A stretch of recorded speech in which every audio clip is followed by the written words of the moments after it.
En diciembre de 1970, durante 8 días, mientras su madre agoniza, George Simenon permanece a su lado en el hospital. Poco más de medio siglo le separa de la época en que ayudaba a misa en la capilla de ese mismo hospital. Durante esos 8 días estos dos seres, que jamás pudieron amarse, tal vez porque jamás pudieron hablarse, intercambian pocas palabras pero se miran intensamente, con cierta perplejidad y desconfianza. De hecho, al ver entrar al hijo mayor en la habitación, la madre le pregunta con frío asombro: ¿por qué has venido, hijo?, deseando probablemente que hubiera sido el otro hijo, el más joven, el amado, el que la acompañara en sus últimos momentos. Pero es el hijo una y otra vez rechazado quien, a sus 67 años profundamente marcados por ese desamor y esa indiferencia, la asiste hasta el final, entregado a toda suerte de recuerdos y sentimientos contradictorios, desgarrado entre el resentimiento, un insoportable sentimiento de culpa y el deseo de ser reconocido. Coincidencia o no, motivo de estudio para psicoanalistas y estudiosos de su obra, el caso es que 12 meses escasos después de la muerte de su madre, Simenon, uno de los novelistas más fecundos de nuestro siglo, deja de escribir novelas. No obstante, podía imaginar, al asistir a la lenta muerte de su madre en una habitación de hospital, que la intensidad de sus miradas y la elocuencia de su mutismo le inspirarían, 3 años después, uno de sus mejores libros, una auténtica pequeña joya del arte epistolar, en especial en esa difícil vertiente que es la de las cartas a los padres. Carta a mi madre está considerada por la crítica mundial no solo como una obra de rara calidad literaria, sino también como la clave para comprender toda la extensa obra de George Simenon. Revela, como bien dice Picassenta Souline en su reciente biografía de Simenon, el nudo de su sufrimiento, el sufrimiento de un gran escritor reconocido por todos, menos por su madre. Pocos se extrañarán, tras la lectura de este texto breve y denso, que, en cuanto terminara de escribirlo, Simenon cayera enfermo durante 2 meses, enfermo tal vez por descubrir que no era el hombre que yo creía ser, enfermo también por saber que mi madre no había sido sino una mujer muy humilde, que habría merecido más mi ternura y mi piedad que cierta indiferencia y cierto rencor, según explica él mismo en uno de sus diarios de la época. George Simenon. Carta a mi madre. EPUB R10. Ibn Khaldun 2 de noviembre de 2014. George Simenon, 1993. Traducción, Carlos Manzano. Ilustración de la cubierta, madre e hijo, Henriette y George Simenon, en Lieja hacia 1908. Fond Simenon, Lieja. Editor digital, Ibn Khaldun. EPUB base R12. Jueves, 18 de abril de 1974. Querida mamá. Hoy hace 3 años y medio, aproximadamente, que moriste, a la edad de 91 años, y tal vez hasta ahora no haya empezado yo a conocerte. Viví mi infancia y mi adolescencia en la misma casa que tú, contigo, y, cuando me separé de ti para trasladarme a París a la edad de 19 años, seguías siendo una extraña para mí. Por lo demás, nunca te llamé, mamá, sino, madre, como tampoco llamaba, papá, a mi padre. ¿Por qué? ¿A qué se debió ese uso? Lo ignoro. Posteriormente, hice algunos breves viajes a Lieja, pero el más largo fue el último, durante el cual asistí a tu agonía de una semana, día tras día, en el hospital de Babire, en el que en tiempos había ayudado a misa. Por lo demás, esa palabra no es la más apropiada para los días que precedieron a tu muerte. Estabas tumbada en la cama, rodeada de parientes o gente a la que yo no conocía. Algunos días apenas podía llegar hasta ti. Te observé durante horas. No sufrías. No temías abandonar la vida. Tampoco rezabas rosarios de la mañana a la noche, pese a que todos los días había una monja vestida de negro e inmóvil en el mismo sitio, en la misma silla. A veces, con frecuencia incluso, sonreías. Pero la palabra, sonreír, aplicada a ti, tiene un sentido un poco diferente del habitual. Nos mirabas a nosotros, que íbamos a sobrevivirte y seguirte hasta el cementerio, y a veces una expresión irónica te estiraba los labios. Parecía que estuvieras ya en otro mundo o, mejor dicho, que estuvieses en tu mundo interior y familiar. Pues aquella sonrisa, teñida también de melancolía, de resignación, la conocía desde mi infancia. Sufrías la vida. No la vivías.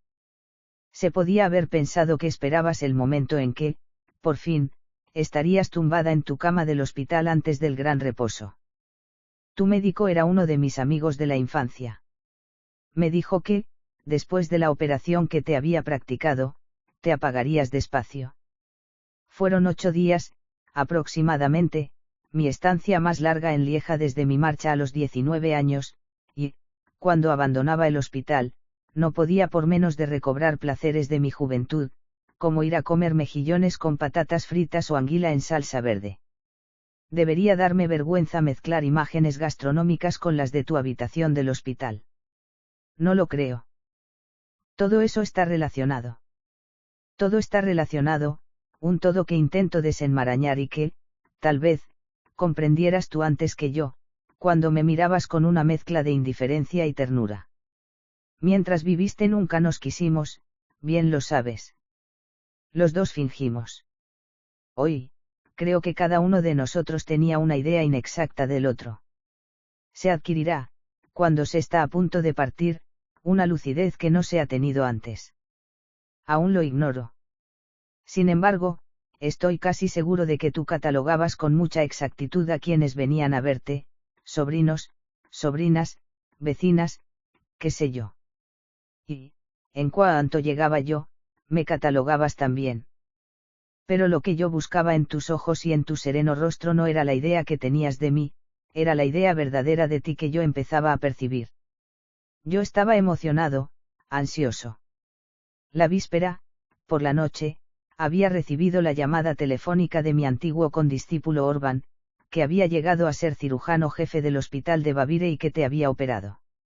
Acababa también de recorrer a la mayor velocidad posible las carreteras suizas, después la autopista alemana y, por último, un trecho de carretera belga. De repente, tuve ante mí de nuevo la gran puerta barnizada del hospital de Baviera a la que, de niño, llegaba jadeando, sobre todo en invierno, tras haber cruzado las calles desiertas, en las que el miedo me hacía caminar por el centro de la calzada. Enseguida encontré tu pabellón. Después tu puerta, a la que llamé. Me respondieron. Adelante. Tuve un sobresalto al ver, en tu cuartito del hospital, a 4 o 5 personas al menos, más una monja vestida de negro, que parecía hacer guardia como una centinela. Me deslicé esquivando a las visitas hacia tu cama para besarte, cuando tú me dijiste con toda sencillez, como si fuera la cosa más natural del mundo. ¿Por qué has venido, George? Esa frase, cuando volví a pensar en ella más tarde, pues se me quedó grabada en el corazón, tal vez me explicara un poco de ti. Te di un beso en la frente. Alguien, no sé quién, cedió su silla para ofrecérmela. Yo te miré intensamente. Creo que en toda mi vida no te había mirado de ese modo. Me esperaba encontrar a una moribunda medio inconsciente. Volví a ver tus ojos, que ya he intentado describir, si bien debería describirlos de nuevo, pues solo con ayuda del tiempo he llegado a comprenderlos. Estarías asombrada de verme. Te habrías imaginado que no iba a asistir a tu agonía y a tu entierro. Me creerías indiferente, sino hostil. Habría en aquellos ojos, de un gris deslavado, sorpresa auténtica o una de tus astucias. No puedo por menos de pensar que sabías que yo acudiría, que me esperabas, pero, como siempre desconfiaste de todo el mundo y de mí en particular, habías temido que no lo hiciera. Las personas que te rodeaban no tuvieron la discreción de salir del cuarto. Debí hacerlas salir yo diciéndoles que deseaba estar un momento a solas con mi madre. La monja no se movió. Permaneció en su silla, tan inmóvil, tan impenetrable, tan impasible, sin duda, como una estatua. Nunca me decía, buenos días, cuando entraba. Tampoco me dijo, adiós, nunca. Era como para pensar que tenía ella en su poder las llaves de la puerta de la muerte, del paraíso y del infierno y que estaba esperando el momento de emplearlas. Permanecimos mucho rato mirándonos. No había tristeza en tu rostro. No había sentimiento alguno que yo pudiera calificar sin riesgo de equivocarme. Una victoria. Tal vez. Eras la 13ª de 13 hijos. Tu padre estaba arruinado cuando naciste. Cuando él murió, tenías 5 años. Fueron tus comienzos en la vida. Te quedaste sola con tu madre. Tus hermanas y hermanos estaban dispersos, algunos ya en el cementerio. Vivíais en una vivienda modesta, más que modesta, en una calle pobre de Lieja y nunca supe de qué vivisteis, tu madre y tú, hasta que cumpliste 19 años, edad en que entraste de dependienta en unos grandes almacenes. Tengo una foto mala de ti que data de aquella época. Estabas bonita, aún con las armonías propias de los rostros juveniles, pero tus ojos expresaban, a la vez, una voluntad de hierro y una desconfianza para con el mundo entero. De nada servía que tus labios esbozaran una sonrisa, era una sonrisa sin juventud y ya llena de amargura y tus ojos miraban fija y duramente el objetivo del fotógrafo. ¿Por qué has venido, George? Esa breve frase tal vez sea la explicación de toda tu vida. Cuando nos quedamos solos, exceptuada la presencia de la monja, no se te ocurrió nada que decirme y a mí tampoco.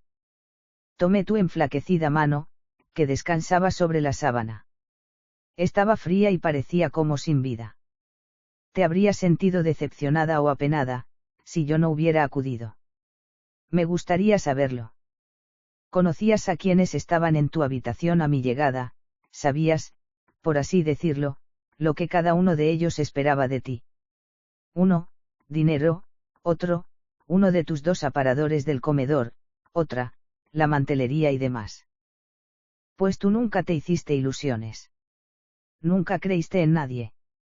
Siempre, por muy lejos que me remonte en mis recuerdos, sospechaste en los demás la mentira y el interés. Cuando yo no tenía aún 6 años y acababa de entrar en el colegio Saint-André, ya creías que te mentía. Y siempre lo creíste. La última vez que viniste a verme fue en Epalinges. Yo te había invitado a venir a pasar algunas semanas conmigo y tenía la segunda intención de instalarte, pues ya eras muy mayor y estabas inválida, en una de las excelentes clínicas de la región. Epalinges, que puse en venta hace 2 años y aún no he vendido, es una casa muy grande y da idea de cierto lujo. Exigía un personal numeroso. Tú pasabas gran parte del día en el jardín, a la sombra danzante de un abedul. Lo que te preocupaba no era saber cómo vivirías tus últimos años. Cuando lograbas acaparar la atención de uno de los miembros del personal, le preguntabas con la duda en los ojos: ¿está de verdad pagada esta propiedad? Esa preocupación la tenías ya cuando te invité a la Richardire. Era una casa solariega con un gran estanque lleno de patos, un inmenso huerto, un bosque y algunos prados. También allí pasabas gran parte del día en un sillón al aire libre. Creo que en aquella época aún no tenía yo sino 3 caballos que requerían un caballerizo. Del jardín y del corral se ocupaba un jardinero. En una palabra, también allí, en 1931, había mucha gente a mi alrededor. Tú mirabas a la gente ir y venir. La observabas. Y, una vez que te encontraste a solas con Bowle, le preguntaste: ¿tiene muchas deudas mi hijo? En 50 años, nunca pude convencerte de que trabajaba y me ganaba la vida. Esa desconfianza no iba dirigida solo a mí. Era innata en ti. La huerfanita de 5 años que vivía sola con su madre no podía creer en los milagros. Pero, en el fondo, yo era el objeto principal de dicha desconfianza. Por amor. Por miedo a que me encontrara en una situación equívoca. Porque temiera sabe Dios qué estafa por mi parte. Solo tú, madre, podrías responder. Por mi parte, yo solo puedo hacer suposiciones, y los días que pasé a tu cabecera tal vez me ayudaran a ello. Acabo de llamarte, madre, en lugar de, mamá. Es que desde mi más tierna infancia me acostumbré a llamarte así. Tengo muchos recuerdos de mi infancia, más que la mayoría de la gente. Así como me falla con frecuencia la memoria para los acontecimientos recientes, es de una exactitud fotográfica para mis primeros años. Me pregunto si no me subiste nunca a tus rodillas. En todo caso, no ha quedado rastro de ello, lo que significa que no debió de ocurrir a menudo. Los apelativos, padre, y madre, que me enseñaron a utilizar probablemente no procedieran de ti y no puedo reprochártelo. Mi padre era un sentimental, pero, como todos los Simenon que conocí, nunca se mostró expansivo. Recuerdo un detalle que tal vez sea significativo. Un día, en un momento de desánimo, le dijiste: cuando pienso, Desiree, que nunca me has dicho, te quiero. Y mi padre respondió con los ojos húmedos: estoy convencido de ello. Pero estás aquí. ¿Sería eso lo que te endureció? Sería que, atrapada entre los BRLL, de los que procedías, y los Simenon, en cuyo clan entrabas, sentiste como una separación e incluso un desasosiego. Todo eso, madre, voy a intentar comprenderlo y decírtelo. Pasé 19 años contigo y casi tantos con Desiree. Tú trabajabas mucho. Él, también. La suerte no os reservó muchas alegrías. Hoy comprendo que una pareja con hijos ya no es solo una pareja. Y a veces lo olvida. En la casa, cerca de ellos, hay ojos de niños, casi siempre presentes, que los miran, que los juzgan con el rasero de su joven inteligencia. Creemos ser simplemente padre y madre. No es verdad. Somos dos individuos cuyos gustos, palabras y miradas se ven sometidos a un juicio despiadado.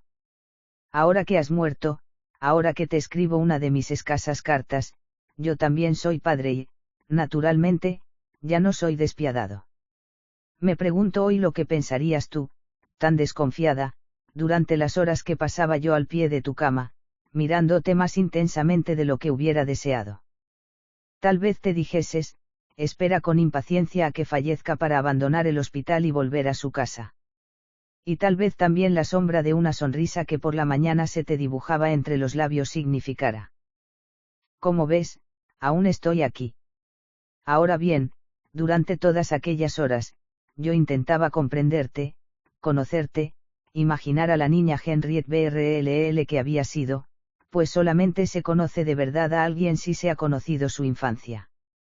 De la tuya solo sé fragmentos que tal vez correspondan tanto a la leyenda como a la realidad, porque tú hablabas lo menos posible de ella y, en la época de mi juventud, no se permitía preguntar a los padres por su pasado. Conozco la Rue Feronstree y las callejuelas que en ella desembocan. Sé que en una de esas callejuelas viviste con tu madre. También sé que no hablabas francés, solo un flamenco mezclado con alemán, que hacía que se rieran de ti en las tiendas donde te enviaban a hacer recados. Tu padre, también él, es para mí un ser legendario. Fue administrador de una gran propiedad de Limburgo, al borde del canal. Yo fui allí de vacaciones, pues se ocupan de ella unos primos. Tu padre era digmaster, jefe de diques, cosa de la que te mostrabas, con razón, muy orgullosa. En efecto, el digmaster es quien tiene las llaves de las esclusas que permiten inundar la región en caso de sequía, lo que lo convierte en un personaje importante. ¿Por qué abandonó Limburgo? Nunca lo dijiste. Vuelvo a verlo en Herstal, en las afueras próximas a Lieja, viviendo con toda su familia en el antiguo castillo de Pepín de Herstal. Poseía 4 o 5 gabarras y, por lo que sé, era un gran comerciante de madera. Tengo una fotografía de él. Es un hombre de rostro enérgico y ojos duros.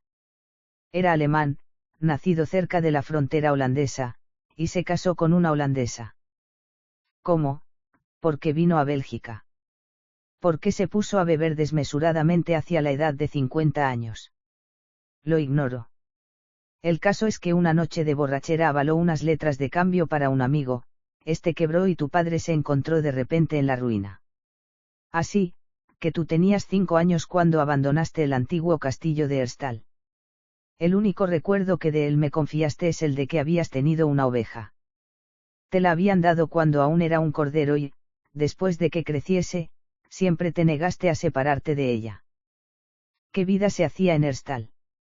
¿Cómo se produjo la dispersión de tus hermanos y hermanas, todos mucho mayores que tú? Ya ves, eso es todo lo que yo habría querido saber, pues me habría ayudado a conocer también a la madre que llegaste a ser. Hay grandes vacíos en tu historia, tal como me la han contado. Tengo una fotografía de tu madre, una mujer altiva de facciones regulares, pero tan duras como las de su marido y que mira delante de sí con expresión de desafiar al mundo. Esa mujer era la que, cuando llamaban a la puerta del piso, se apresuraba a poner cacerolas al fuego para dar la impresión de estar preparando una comida copiosa. Tú has conservado algo de ella. Algo y lo contrario. Tú también eras, madre, orgullosa, pero tenías el orgullo, por así decirlo, de tu humildad. Estabas orgullosa de ser pobre y de no pedir nada a nadie. Te presentabas más pobre de lo que eras, como si fuese una virtud, y a los 71 años empiezo a preguntarme si no será verdad. Con frecuencia te oía pronunciar estas palabras. Mira, María, nosotros vivimos con lo estrictamente necesario. Esas palabras, estrictamente necesario, me obsesionaron cuando yo era muy niño. Las consideraba un insulto a mi padre, pues, si mi padre se había casado contigo y había fundado una familia, era porque se consideraba capacitado para hacerse cargo de sus responsabilidades. Pero tú eras una BRLL y los BRLL nunca han aceptado ser de clase media y menos aún ser pobres. Uno de tus hermanos, al que solo seis una vez en mi vida, era muy rico y poseía un castillo. Como tu padre, era un personaje importante en Limburgo, donde vendía abonos y grano a los labradores cuya producción compraba más adelante. Aquel hermano nunca vino a verte después de tu boda. Nunca entró en nuestra casa. Pero un día en que yo miraba un mueble de madera blanca pintada de color de roble, me confiaste. Mi madre y yo habíamos conservado unos muebles antiguos de la época de mi padre. Un día vino mi hermano y nos dijo que esos muebles, casi desvencijados, no eran prácticos y que iba a sustituírnoslos por otros nuevos. Mi tío mandó retirar las antigüedades de la familia y las sustituyó, generoso, por artículos baratos. Eso lo comprendiste. Ahora sé que comprendiste muchas cosas, que numerosos recuerdos para mí desconocidos fueron forjando poco a poco a la mujer que llegó a ser mi madre. Yo te miraba. Seguía la expresión de tus ojos a medida que unos u otros entraban. Y, de vez en cuando, te veía cerrar los párpados, como si estuvieras cansada de todo aquello, tanto de las visitas como de mí. Apenas conociste a tu padre, ya que murió cuando tenías 5 años. Conociste a tu madre mucho más tiempo. Ignoro cuándo murió y de qué. Ignoro también qué edad tenías y qué trastornos pudo provocar aquello en tu vida. Me produce estupefacción descubrir el vacío que puede existir entre dos generaciones, cuando cada uno de nosotros, por sus genes, ya que no por su educación, tiene un parecido con sus padres. Te conozco, sé que, inmóvil en tu cama del hospital, debiste de preguntarte en qué podía pensar yo durante las horas que pasaba mirándote. Como ya te he dicho, solo tengo una fotografía de tu padre y para mí sigue siendo una persona a la vez extraordinaria y misteriosa. En tu rostro buscaba yo alguna de sus facciones. Acabé descubriendo una, tu boca, fina, casi siempre apretada, que no se entreabría ni siquiera para la sonrisa, sino que se alargaba un poco. Habría salido a tu padre. En cualquier caso, no encontré ninguna facción en común con tu madre, de la que también tengo un retrato en el álbum de familia. Al contrario. Con su pobreza casi súbita, tu madre reaccionó, por lo que yo puedo juzgar, alzando la cabeza y mirando al mundo como con un desprecio a la vez altivo y apacible. Tú bajabas, más bien, la cabeza. Querías ser humilde. Decías, gracias. Decías, gracias, a todo el mundo y a todo, a la lechera e incluso a tus hermanas. Pero aquellas, gracias, que me enseñaste, ¿acaso no eran una expresión de orgullo interior? Me habría gustado saber todo lo que ocurrió en el momento de la ruina de mi abuelo. Aquel castillo de Herstal fue demolido cuando yo tenía edad para mirar a mi alrededor. A mis tíos y tías nunca los 6 hasta que fueron viejos. Tú eras la menor, la niña que había nacido cuando ya no se lo esperaban y que habría podido ser la hija de una de sus hermanas o de uno de sus hermanos. Por lo demás, tenías la edad de algunas de mis primas. En los últimos años de su vida, tu padre, lo sé porque forma parte de la leyenda de la familia, bebía mucho, estaba sumido incluso en el alcoholismo. Como ya te he dicho, en esa imaginería aparece también firmando letras a un personaje importante que se sentaba con él a la mesa en los cafés. Este personaje quebró y tu padre hubo de pagar las letras que había avalado. Conozco su nombre. Lo 6 escrito con gruesas letras blancas en grandes carros tirados por 2 caballos que cruzaban la ciudad, cuando yo era niño. Más adelante hubo una coincidencia que no te conté.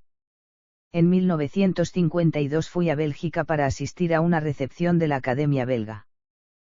Pasé por Lieja, naturalmente. Tú seguías viviendo en una de aquellas casitas modestas del barrio de la Place du Congrès, donde pasé yo mi infancia. Lieja me había organizado un recibimiento inesperado, compuesto de recepciones oficiales, almuerzos y cenas no menos oficiales en los palacios de la ciudad. Tú asististe.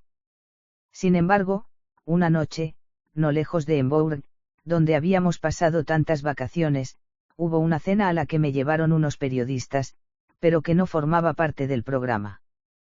Me encontré en una quinta muy grande, muy cómoda, lujosa incluso, donde me habían preparado una cena suntuosa. El mismo día, por la tarde, los periodistas liejenses me habían ofrecido una pipa con anillo de oro, que dejé junto a mi cubierto. Al terminar la cena, la señora de la casa, aún joven, bastante bonita, regordeta, se me acercó con mirada excitada. ¿Sabe usted, señor Simenon, que las relaciones entre su familia y la mía datan de muchos años atrás? ¿Qué podía responder? Lo ignoraba. Ignoraba incluso el nombre de mi anfitriona, pues me llevaban de cena a almuerzo y de almuerzo a recepción. Soy la hija del señor X. Era un amigo de su abuelo. Me puse rígido y estuve a punto de salir sin decir palabra. Era la hija del hombre por el que tu padre se había arruinado. Me quedé un momento y después me fui pensando en la niña de 5 años que tú habías sido. El día siguiente, me di cuenta de que ya no tenía la pipa, en cierto modo conmemorativa, que me habían dado mis colegas liejenses. Se lo conté a uno de ellos, que enseguida inició una investigación. Se recuperó la pipa. El hijo de la que había sido mi anfitrión a la víspera se había apropiado de ella y la había escondido en su cuarto. Como ves, fuimos robados 2 veces por la misma familia. La pipa tenía poca importancia. Lo que la tiene es aquella época tan importante de tu vida, desde que tenías 5 años hasta el día en que te presentaste, jovencita, tímida y regordeta, al Innovation. Sobrevivió mucho tiempo tu padre a su ruina. Lo ignoro. Solo sé que murió de cáncer.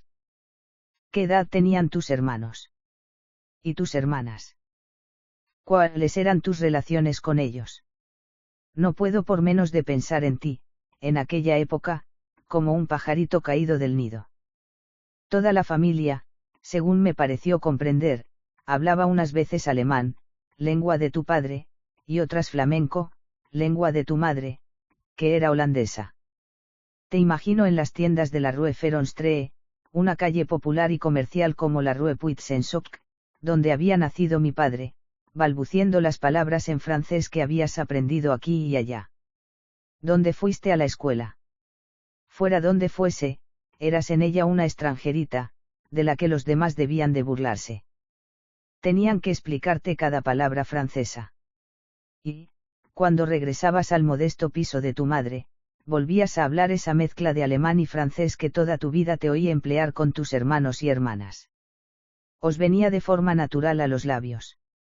Mi padre, sentado en un rincón, tenía que callar por fuerza, al no conocer nada de vuestras confidencias familiares.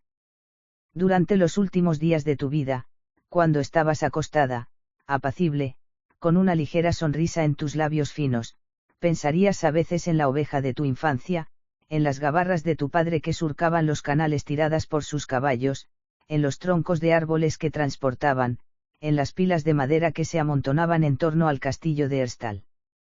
Nunca, por así decirlo, nos hablaste de ello y parecía como si, en tu cama del hospital, volvieras a ver imágenes que solo te pertenecían a ti. Tus hermanos y hermanas habían muerto, pues eran mucho mayores que tú, que ya tenías 91 años. La menor había resistido hasta el último momento. Cosa más extraordinaria aún, al final, cuando la familia de cada uno de esos hermanos y hermanas se disolvió poco a poco, como todas las familias, era a tu casa a donde iban a refugiarse. Todos los demás venían del otro lado del río. El barrio de Outremeuse, en Lieja, tiene fama de ser un barrio popular, si no pobre. Sin embargo, ellos y ellas fueron, uno tras otro, a comprar o alquilar una casa en él para estar muy cerca de ti. No voy a llegar hasta el extremo de insinuar que fuera una venganza de la suerte. Sin embargo, tú debiste de pensar en ello, en el secreto de tu interior, pues, cuando eras adolescente y habías adelgazado mucho, tenías los nervios de punta y te daban ataques repentinos de llanto, aquellos mismos hermanos y hermanas te llamaban, un pajarillo para el gato. El pajarillo para el gato, los enterró. Al escribirte, me pregunto si, durante todo el tiempo en que nos mirábamos en silencio, casi fijamente, se nos ocurrirían en algún momento las mismas cosas. Por mi parte, me vino un recuerdo penoso, el de un incidente del que me avergüenzo y eso que en mi vida no hay muchos acontecimientos de los que tenga motivos para avergonzarme. Fue durante el viaje a Lieja, en 1952. Me acompañaba mi segunda mujer, que intentaba a toda costa ocupar el primer plano. El alcalde y las autoridades municipales habían hecho los preparativos magníficamente, habían organizado, entre otras cosas, un gran almuerzo en el Museo de Assembourg, antigua casa patricia que se había conservado tal como había sido en tiempos, con sus muebles, sus cuadros, sus alfombras, sus figuritas decorativas. En un cuarto contiguo al monumental comedor, una orquesta de cámara interpretaba obras de César Franck, Gretry y Mozart. Pero, cuando empezó a tocar, el incidente ya se había producido. Tuviste una tarjetita con tu nombre a la derecha del lugar reservado para mí. Con gesto impulsivo, cogió la tarjeta y dijo de forma perentoria: Por aquí, mamá. Y te condujo al lugar reservado para ella. Lo advertirían otras personas. Seguramente. Por mi parte, yo no tuve valor para rechistar, pero durante todo el almuerzo no presté atención a la música ni después a los discursos, pues me sentía muy poco orgulloso de mí mismo.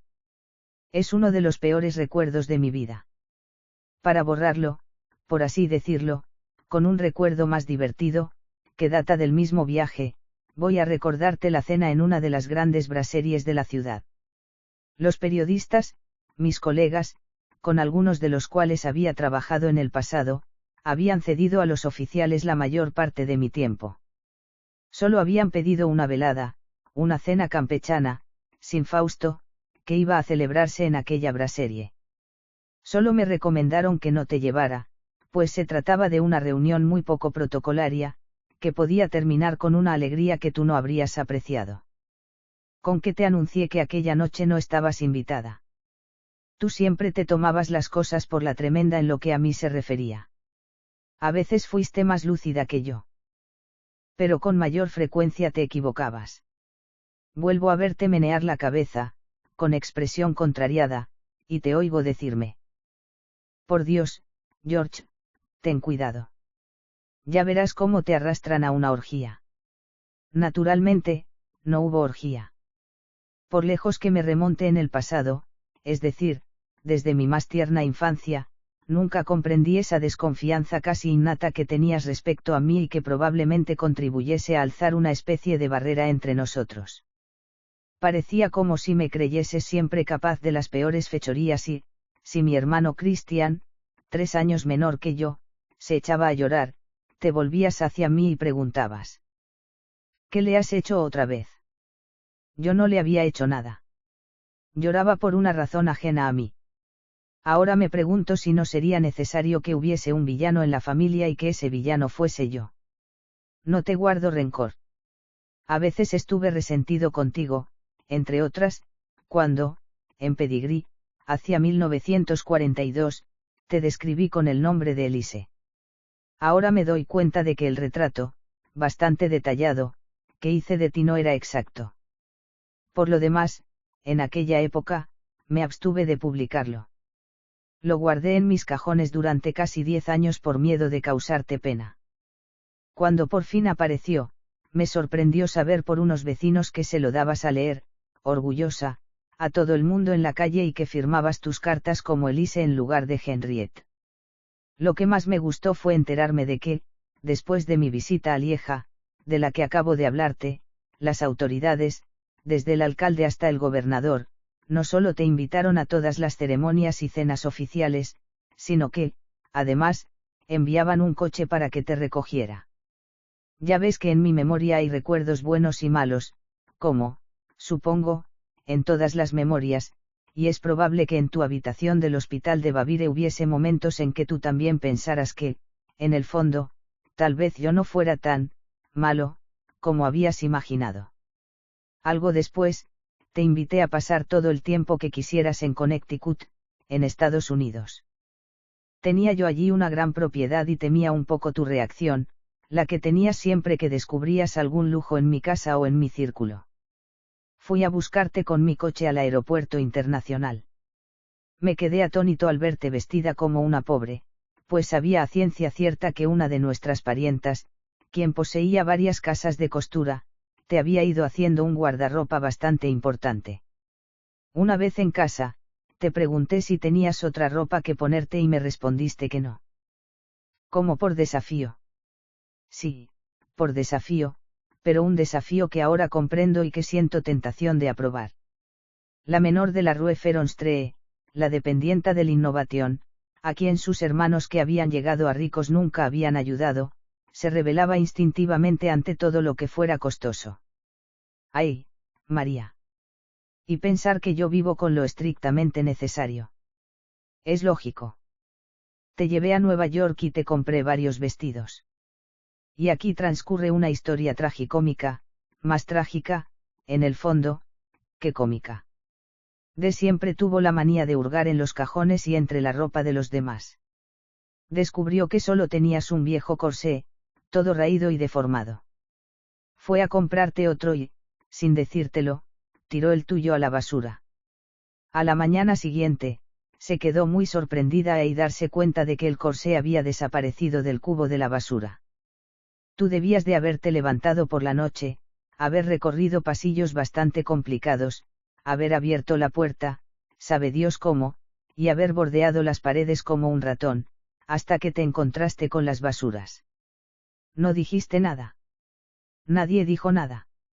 Aquella misma noche, verdaderamente obstinada, volvió a llevar el corsé a la basura. Y, aquella vez, también tú fuiste a recogerlo.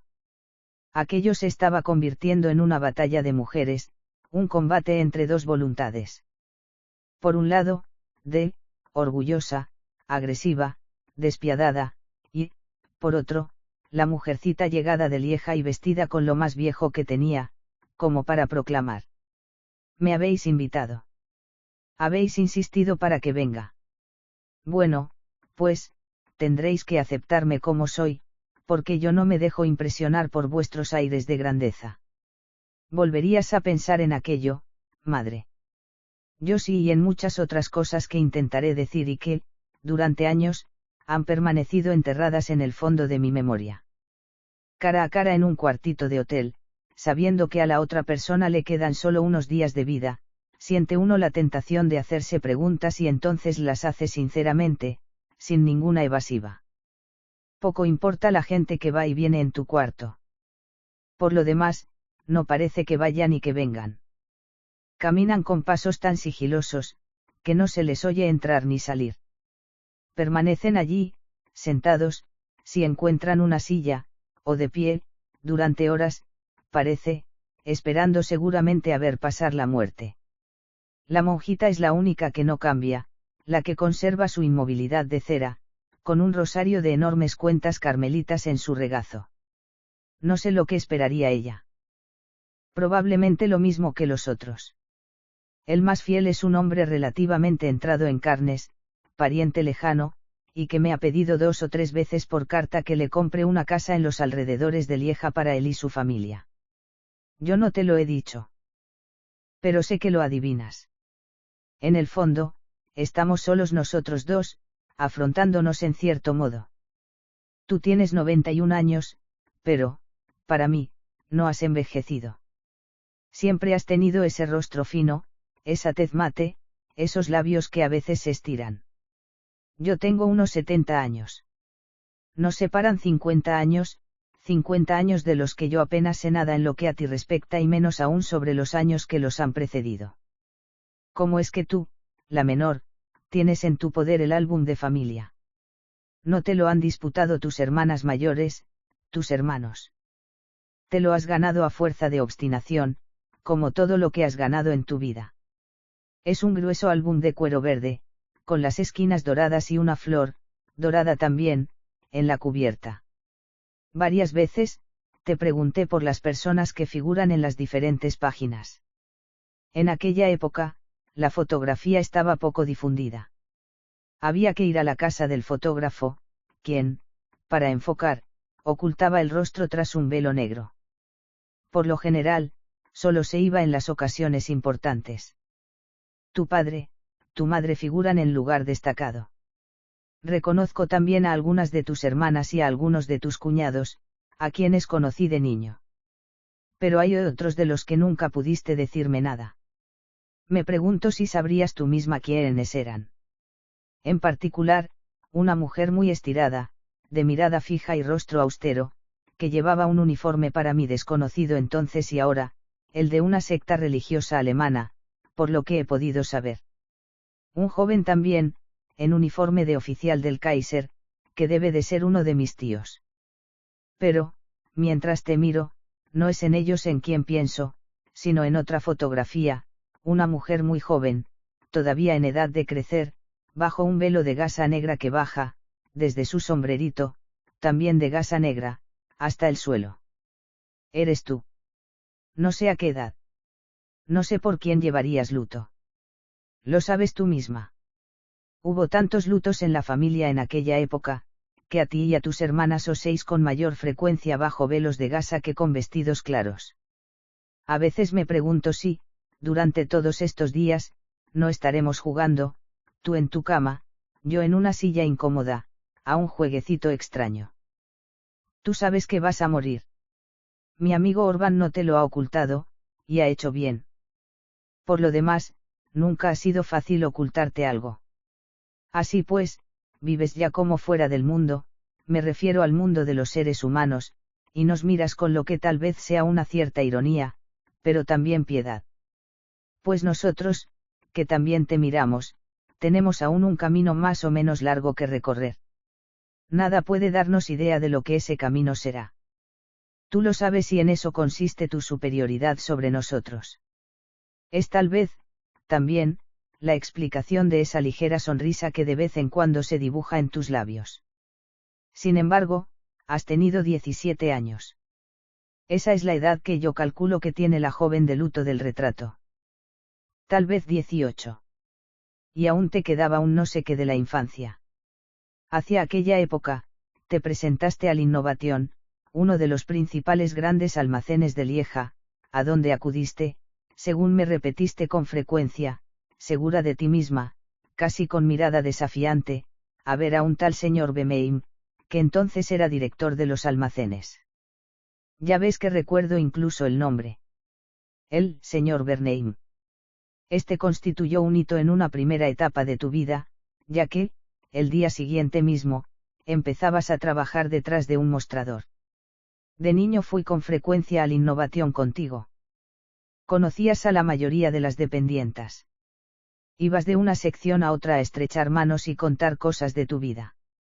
Aquellas cosas, en tu interior, no debían de ser alegres, pues las conversaciones terminaban casi siempre con un pañuelo en los ojos. Me habría gustado y me gustaría aún tener una fotografía de ti cuando eras una niña de verdad, cuando tu padre acababa de morir y vivías cerca de la Rue Féronstrée con tu madre. No hay ninguna en el álbum. Hay todo un fragmento de tu pasado que no ha dejado huellas y precisamente es ese el que me apasiona. Eras ya, tengo toda clase de motivos para suponerlo, una niña de nervios exacerbados, de sensibilidad extraordinariamente viva, pero que conservaba, gracias a no sé qué milagro, su equilibrio y su voluntad. Voluntad has tenido toda la vida y, ahora que estás en la cama de hospital que va a ser tu lecho de muerte, no estoy seguro de que no hayas elegido la hora. Eres muy capaz. Otro misterio, cómo os conocisteis mi padre y tú. En la sección en la que trabajabas, en la innovación, tenías una compañera, Valerie, que era tan bajita como tú, pero de rostro poco agraciado. Erais muy amigas. A veces, cuando el Alto Desiré pasaba ante los escaparates, decíais Valerie o tú, no sé cuál. Qué andares más garbosos. Pues mi padre, que medía 1,85 m y era delgado, caminaba a grandes pasos regulares, de metrónomo. Se establecería a través de aquel escaparate el contacto entre vosotros dos y nacería lo que para vosotros hizo las veces de amor. Cuando yo era joven e incluso más tarde, cuando empecé a hacerme hombre, los padres nunca hablaban de esas cosas. Todos los días a la misma hora, Desiré daba un beso a su madre, en la Rue Puig-Saint-Jacques, y se dirigía, como maquinalmente, a su oficina, cercana a la estación de Guillemins. Era ya uno de los empleados más importantes de la agencia de seguros para la que trabajaba, el único que había estudiado en el colegio. Daría a propósito Desiré un rodeo de más de media hora para verte a través del escaparate de la innovación al volver a casa para almorzar. Se habría fijado ya en ti. Se habría enamorado de la muchacha bajita y de cabellos de un rubio casi blanco. Lo ignoro también. He tenido que llegar a los 70 años y superarlos para darme cuenta de que todo mi pasado, todo el tuyo y el de tu padre, que tanta importancia tuvieron en la formación de mi personalidad, son como una pared blanca. De vez en cuando una silueta, rostros conocidos y aún más que me son desconocidos en el álbum de fotografías. Retazos de frases captadas aquí y allá. Al menos 2 de tus hermanas eran tan nerviosas como tú, nerviosas e impresionables en exceso, lo que no quiere decir desequilibradas, aunque una muriera en lo que entonces se llamaba un asilo de alienados y la otra, hacia los 40 años, de resultas de la bebida. Yo prefiero decir que eras enormemente sensible, y no soy el único que heredé más o menos esa característica. De niño y de joven, era con frecuencia sonámbulo. Hubo ocasiones en que me alcanzasteis, en camisón blanco de felpa, en la esquina de la calle. El médico os aconsejó que instalarais barrotes en mis ventanas y, hasta que me marché de Lieja, tuve aquellos barrotes ante los ojos, como un preso, en cierto modo. Aún tengo ataques de sonambulismo, a mi edad, lo que es muy raro. 2 de mis hijos, por lo menos, son sonámbulos, pese a no haber sido concebidos por la misma madre. Por último, mi nieto también es sonámbulo. Vendrá de ti. Es probable, pues mi padre era un hombre tranquilo, al que nunca seis nervioso y que nunca perdió el control de sí mismo. Yo salí a la menor de Féronstrée y esa es, sin duda, la razón por la que mis ojos interrogan con tanta intensidad. Sería una reacción tuya buscar la seguridad a toda costa. No existían las pensiones de vejez ni los seguros sociales. Una simple enfermedad podía desequilibrar la vida de una familia. El pobre Desiré ejercía una profesión que no llevaba aparejada una pensión ni garantía alguna de estabilidad. Cuando pienso que ni siquiera te has hecho un seguro de vida. Esa frase te la oí muchas veces cuando estabas triste. Desiré no decía nada y volvía la cabeza, era lo único que podía hacer. Más adelante, cuando murió, a los 44 años, de una angina de pecho, supe por su médico la causa. A los 25 años, ya estaba afectado, en todo caso, para las compañías de seguros, incluida aquella en la que trabajaba, presentaba lo que se llama, con más o menos elegancia, demasiado riesgo. Cayó hasta el final. No te lo reprocho.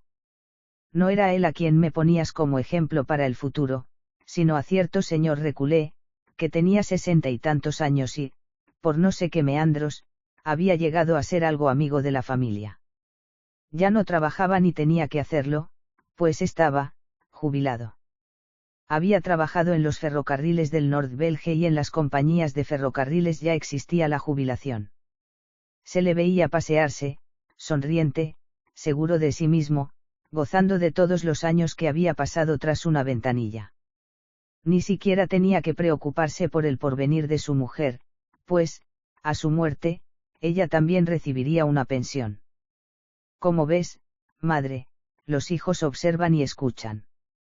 A causa de la enfermedad de mi padre o, más bien, de que no tuviera un seguro, tú me incitabas a orientarme hacia la administración, hacia una ventanilla o un negociado de la compañía del Nord-Belge o una compañía de ese tipo. Podría reprochártelo. Acabo de llenar, por curiosos meandros de los pensamientos, un vacío en la historia de tu juventud. Me preguntaba, al mirarte, si los moribundos derramarían lágrimas y si tú misma lo harías. La palabra, lágrimas, es la que ha provocado un recuerdo. Tenías una hermana muy hermosa casada con un mayorista de comestibles. Esa hermana, que iba a morir de resultas de la bebida, había tenido primero un niño y después una niña. Tu madre debía de haber muerto ya en aquella época, puesto que te tomaron, no como parienta, sino como niñera. No comías en su mesa. Tomabas tus comidas en la cocina con 2 o 3 criadas más. No solo te ocupabas primero de uno de los niños y después de los 2, sino que, además, cuando te veían desocupada, te encargaban otras tareas. Si me ha venido a la memoria eso al pensar en las lágrimas, es porque te he oído contar que nunca en tu vida habías llorado tanto. Mi tío era un hombre duro. Mi tía, tu hermana, era unas veces la mujer más afectuosa y otras la más rencorosa. La recuerdo muy bien. En la planta baja del edificio había un gran almacén al que iban a abastecerse los pequeños tenderos y las mujeres de los mercados. Cuando ibas a ver a tu hermana, se sabía enseguida en qué estado se encontraba. O bien insistía en llenarte la cesta con provisiones de latas de sardinas y otras conservas y tú te esforzabas en vano por rechazarlas o bien te interpelaba aviesa. Ya estás aquí otra vez, por diosera. Imagino la vida que llevarías en su casa cuando estabas a su servicio, una joven fregona que nunca se atrevía a protestar, y creo que, en efecto, lloraste mucho. ¿Cómo tuviste el valor de escaparte y vivir sola? ¿A dónde fuiste a dormir? ¿Quién te brindó la idea de pedir un puesto de trabajo al señor Bernheim? Como ves, si no hubiésemos vivido cara a cara en el silencio, habría tenido muchas preguntas que formularte. Tal vez vivieras con Valeria y su madre, a las que también conocí. Parecían 2 enanas, con caras extrañas, como de monas, pero tenían, por emplear una de tus expresiones, un gran corazón. Desiré, como todos los empleados de aquella época, llevaba una chistera. Yo te oí hablar de sus andares garbosos. Te oí hablar también de su hermoso saludo con el sombrero. Tuvo una noche, a la salida de los almacenes, valor para acercarse a Valeria y a ti y haceros uno de sus hermosos saludos con el sombrero. Pero entonces, ¿qué palabras balbuciría él, que era tímido? En el círculo recreativo, formaba parte de un grupo de teatro. Pero no aparecía en escena. Durante años, prefirió ocupar la concha del apuntador. ¿Cómo es que aquel hombre tuvo el valor de acercárseos, en una época en la que era de muy mal tono abordar a una mujer en la calle? ¿Por cuánto tiempo fuisteis novios? Él era muy alto, medía 1,85 m, y tú bajita, menos de 1,60 m. Debía de resultaros difícil caminar del brazo. Tú se lo presentaste a la hermana cuyos hijos habías vigilado y te desaconsejaron el matrimonio con un vulgar empleado sin porvenir. Mi padre te presentó a sus padres y, en la cocina acristalada de la Rue Puig-Saint-Sopc, detrás de la sombrerería, todo el clan Simenon adoptó una actitud fría ante la flamenquita sonrojada. En la familia no había flamencos. Y tú no eras flamenca de verdad. Tú lo eras o, mejor dicho, eras holandesa solo por tu madre, cuyos padres poseían una extensa granja en el Limburgo holandés. Era gente orgullosa, que tenía tierras, pero tú no heredaste de ellos. No heredaste nada, salvo una pequeña cómoda de madera blanca, pintada de color roble, de la que ya he hablado y que llegué a conocer. ¿A dónde ibais, Desiree y tú, los domingos? Al teatro, no. No había cines. Mi padre no pisaba nunca el café, salvo para la partida de cartas del domingo por la mañana. Seguramente pasearíais, como más adelante lo hice yo con vosotros dos, por el Parque d'Abroy, que yo llamaba el Parque de los Patos, pues había un estanque poblado de patos.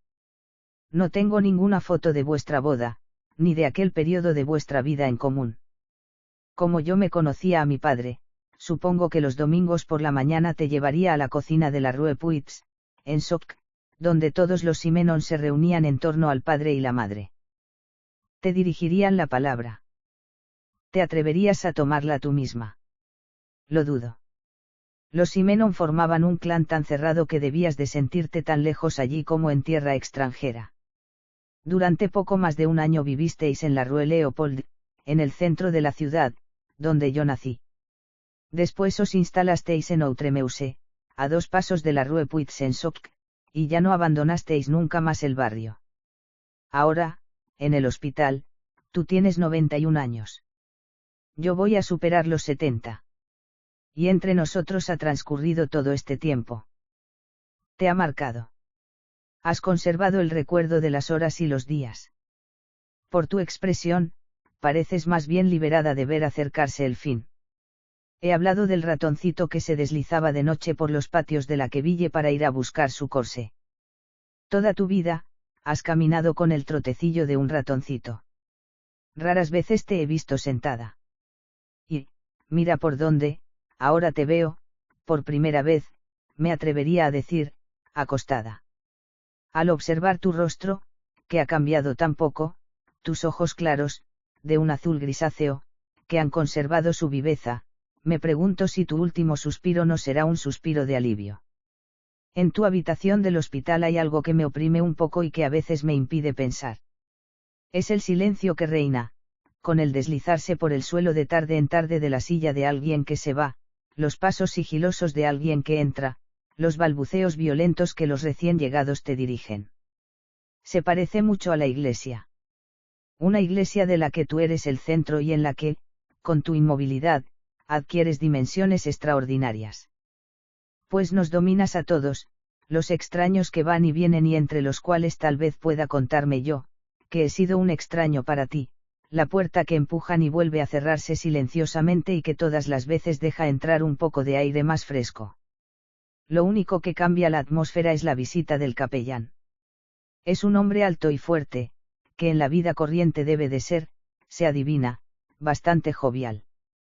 En cuanto aparece, todo el mundo sale, incluido yo. La única que no abandona su silla es la monja del rosario. En el corredor se forman grupitos. Se ve pasar a enfermos en camilla.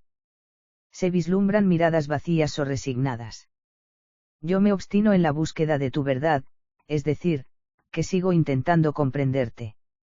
En Pedigrí, tú eras un personaje más o menos esquemático.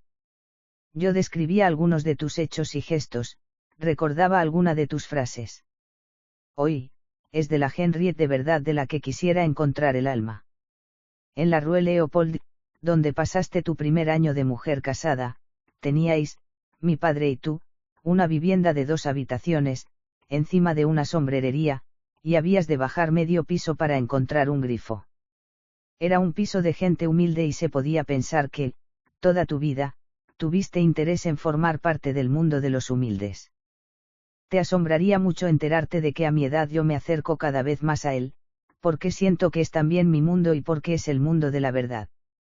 El señor Recule representaba para ti, con su pensión de jubilado del Nordbelge, la seguridad.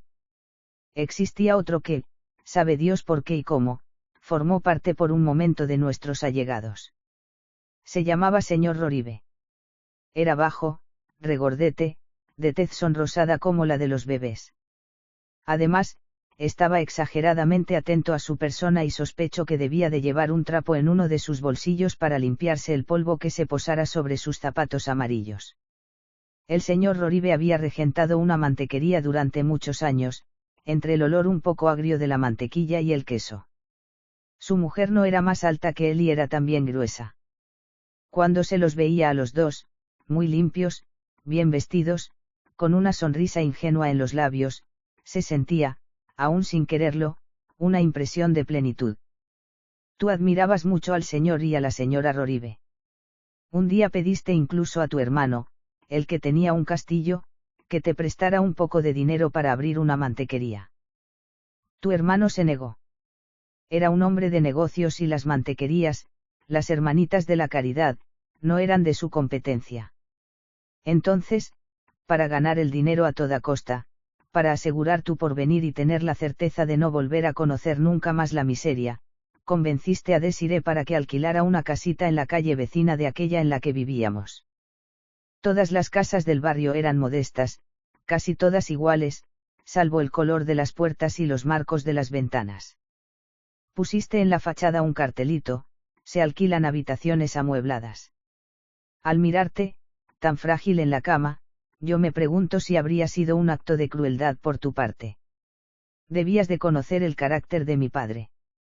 Era un hombre que tenía mucho apego a su tranquilidad, a su sillón de mimbre, al que volvía todas las noches, a sus zapatillas, a la lectura de su periódico. Después de tan solo 3 años de matrimonio, la pequeña Henriette, a la que sus hermanas llamaban un pajarillo para el gato, se atrevía a imponer su voluntad al gran Desiré. A mí me disgustó.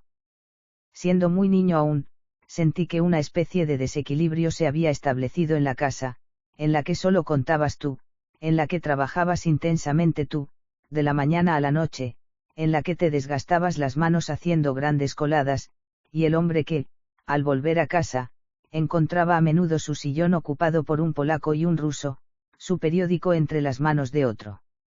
Ahora sé que nunca hubo maldad por tu parte, ni siquiera, podría decir, egoísmo. Seguías tu destino, como el tío del castillo, y nada, ninguna sensibilidad, podía interponerse. Cuando se llevaron a una de tus hermanas a un asilo de alienados, yo, que tenía 8 o 9 años, sentí espanto. Estaba presente. Vuelvo a ver el coche de punto en la puerta, al marido que sollozaba, con los brazos apoyados en la pared y el rostro entre las manos. Me pregunté, te lo confieso hoy, ¿y si un día viniera un coche de punto a buscar a mi madre? De ti decían que eras un manojo de nervios. Eso quería decir que sentías intensamente las menores contradicciones, las más pequeñas contrariedades. Recuerdo, entre otros, los domingos por la tarde. Habíamos decidido por la mañana ir a pasear al campo, muy cerca de Lieja, pues solo disponíamos del tranvía. Tú estabas en tu alcoba, después del almuerzo, intentando equilibrarte el moño. No lo lograbas y, todas las veces que se deshacía, te subía la fiebre, te aparecían lágrimas en los ojos y acababas arrojándote sobre la cama sollozando. Mi hermana y yo estábamos listos con nuestra ropa de los domingos. Esperábamos en la acera, impacientes, sin poder comprender. Mi padre también, listo para salir, iba de nosotros a ti y de ti a nosotros. Solo unos minutos más, hijos. Vuestra madre no se encuentra bien. Ocurrió 100, 200 veces. Cristian y yo no nos atrevíamos a subir. Oíamos a veces gritos y después largos monólogos jadeantes, que eran reproches. Reproches a mi padre, impasible y paciente. ¿Cómo pudiste soportar a algunos de tus inquilinos, que invadían tu cocina para economizar la calefacción de su cuarto y casi te ponían en la puerta? Con ellos siempre te mostrabas sonriente y yo me preguntaba por qué. Ahora ya lo sé, aquellos inquilinos representaban lo que más adelante te oí llamar tu vejez. Pues conservabas, tal vez por tu madre, cacerolas vacías en el fuego, la obsesión por tu vejez. Desiré ya no iba a estar ahí con su sueldo mensual, humilde pero suficiente. En cuanto a nosotros, tus hijos, te negabas a contar con ellos. Tenías que asegurar tu vejez. En aquella idea fija tal vez hubiera algo de enfermizo. Tu hermana había muerto de mente. Tu padre había tenido un fin precoz y un poco extraño. Había encontrado cierto equilibrio, o desequilibrio, en el alcohol, hasta el punto de hundir a los suyos en la miseria. Uno de tus hermanos se había vuelto una especie de vagabundo al que se veía a veces errar, zigzagueando, por las aceras. Y cuando mi prima, la hija del mayorista de comestibles, recibía amigas, encerraba con llave a su madre en su alcoba por miedo a que la vieran borracha. Tú nunca bebiste, solo un vaso de vino ligero, el día de Año Nuevo, en casa de otra de tus hermanas. Por lo demás, aquella hermana había hecho como tú, había tomado en sus manos, firme, implacable, la dirección de la familia. Su marido, que era mucho mayor que ella, llevaba ya una larga barba blanca como los santos de las vidrieras, trabajaba el mimbre en un cuartito oscuro que daba al patio y confeccionaba cestos para los marineros. Tu hermana, por su parte, dominaba desde el mostrador del establecimiento de comestibles en el que también se servían bebidas. Nunca supe de dónde procedía aquel tío, que recordaba a la Biblia, nunca lo séis tampoco sentado en la cocina con nosotros y menos aún en el salón en que mis primas tocaban el piano. Tenía su rinconcito, un poco como un perro en su caseta, en aquel cuarto en el que nunca penetraba el sol. Seguiste tu destino, como los demás. Apenas guardo ya rencor a mi abuela Simenon, que te vio entrar en la familia con desconfianza. Eras de otra raza. Además, tenías miedo, un miedo que se había engendrado casi en tu nacimiento. Y, con tu sonrisa poco precisa, difícil de definir, habías decidido luchar. En la vida siempre hay personas que nos acompañan a cada uno de nosotros durante un camino más o menos largo. Hasta la hora del balance no se puede hacer el recuento y reconocer la influencia que cada una de ellas ha tenido en nuestro destino. Tu padre te dejó, cuando tenías 5 años, tu madre, según la reconstrucción de los acontecimientos que puedo hacer, cuando tenías 14 o 15 años. Cuando poco después entraste en la innovación, iba a aparecer alguien, Valerie, que desempeñó, juraría yo, un papel en tu vida más importante de lo que parece, en el momento en que las muchachas se susurran confidencias y proyectos para el futuro. Como ya he dicho, Valerie no era hermosa, era incluso fea, la verdad, pese a su bondad. ¿Estás segura de que no fue ella quien, a través de los cristales de la innovación, te señaló a Desiree, el hombre de andares garbosos, y observó su paso para ti?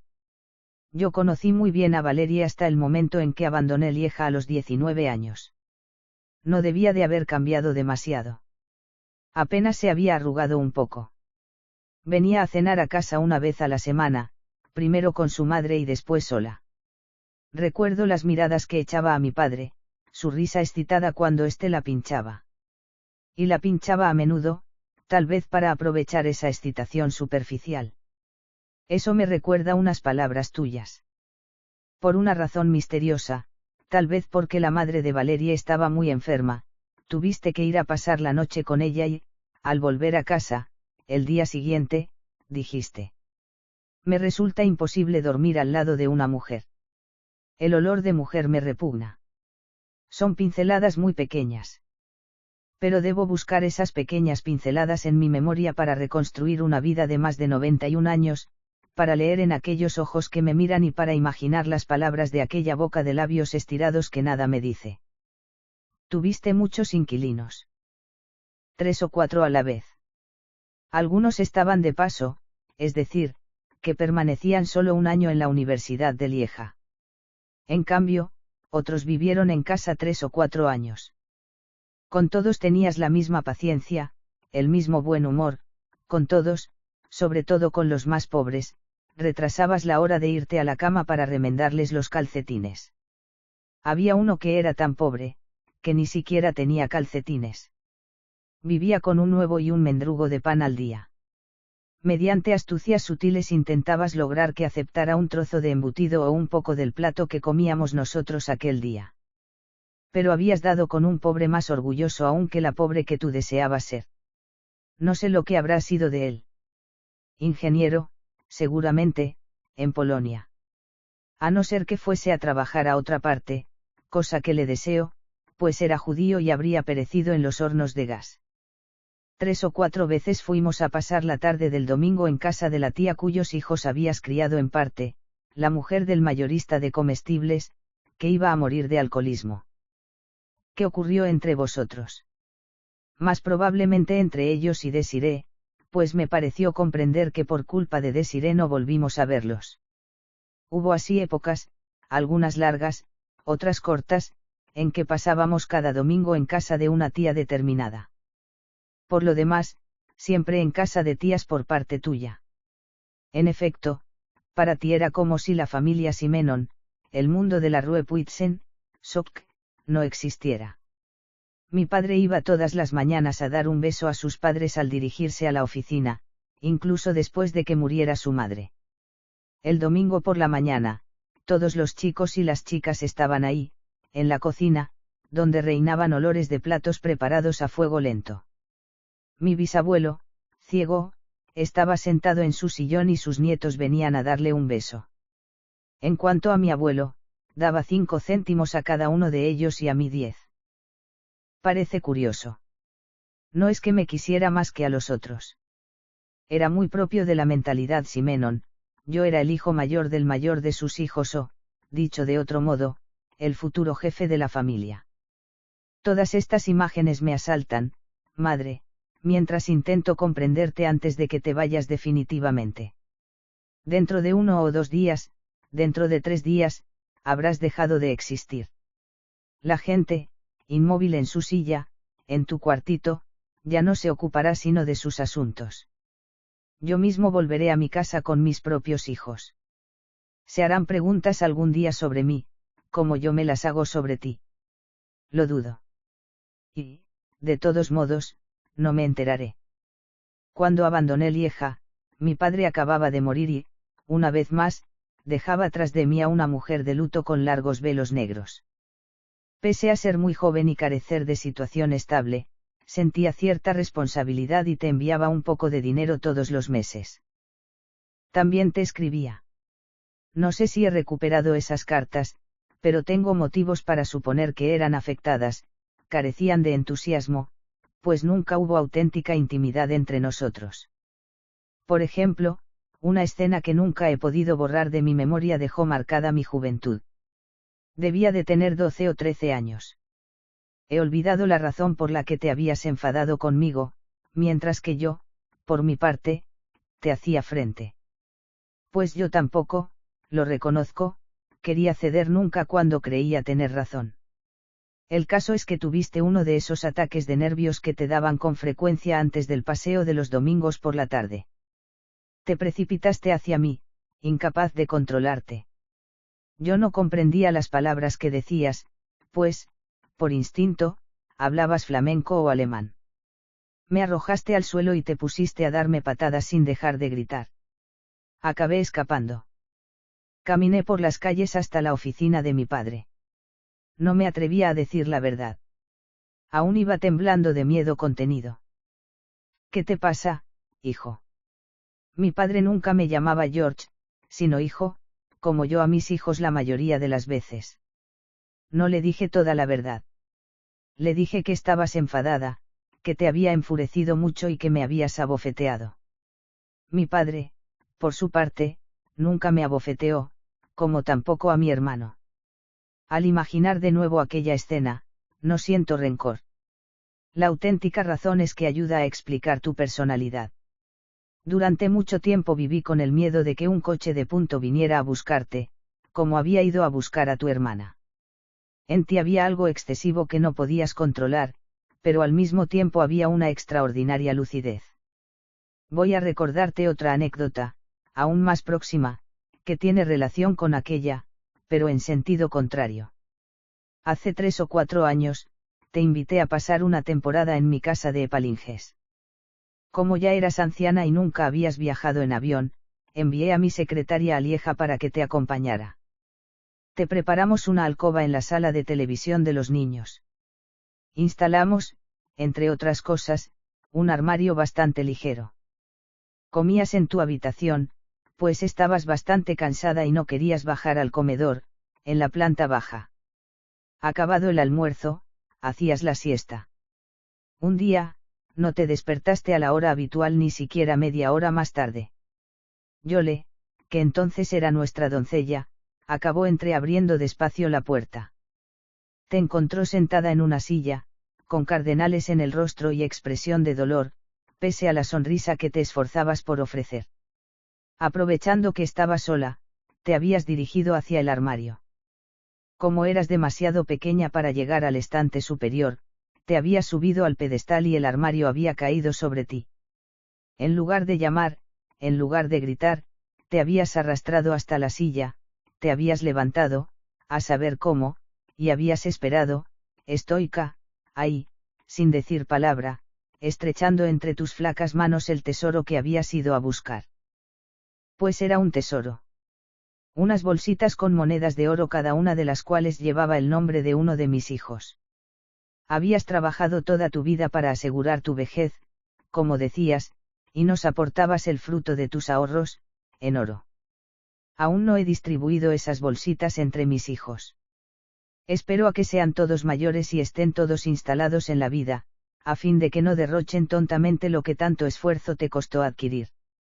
Por lo demás, el mismo día tuviste otro gesto que, por un lado, me hirió mucho, pero, por otro, me obligó a admirarte. En mi despacho, me tendiste un sobre con todo el dinero que te había enviado, mes tras mes, durante más de 50 años. Querías ser pobre, querías asegurarte un fin digno, pero no querías deber nada a nadie, ni siquiera y menos aún a tu hijo. Antes he cometido un error, pero se debe a que, cuando yo le abrió tu puerta, yo no estaba presente. No era de cardenales de lo que tenías cubierta la cara, sino de sangre. Te la lavaron antes de que pudiera yo verla, por temor a impresionarme, y llamaron a prisa a uno de mis amigos médicos. Tuve que llevarte en ambulancia a Lausana para que te curaran y te hicieran radiografías, pues te dolía mucho una de las piernas y las costillas. Por suerte, no había huesos rotos, pero cojeaste ligeramente, al brazo de uno u otro, durante varios días. Acabo de recordar otro detalle. He hablado de mi obsesión por el coche de punto que podría detenerse ante la puerta para llevarte a donde otro coche de punto había llevado a tu hermana.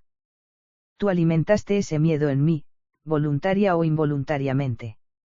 Cuando te enfadabas, había veces que gritabas de repente. ¡Oh! Mi vientre.